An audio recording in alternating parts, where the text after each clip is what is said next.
Czy pamiętają Państwo szkolne akademie, na których mówiło się wierszyki?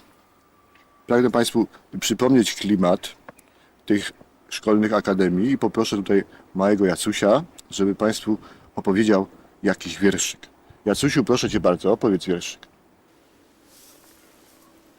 Nad naszą kochaną Nacyną słoneczko zawsze świeci. Bawią się tutaj dorośli i bawią się tu dzieci.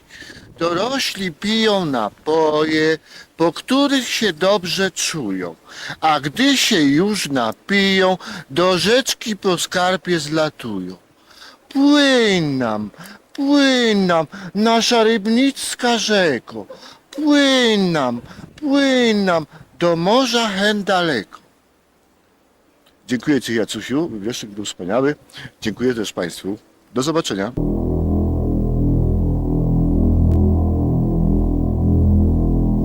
Klub Filmu Niezależnego. Filmy śląskie i nie tylko. Zasubskrybuj nasz kanał na YouTube i zaobserwuj na Facebooku.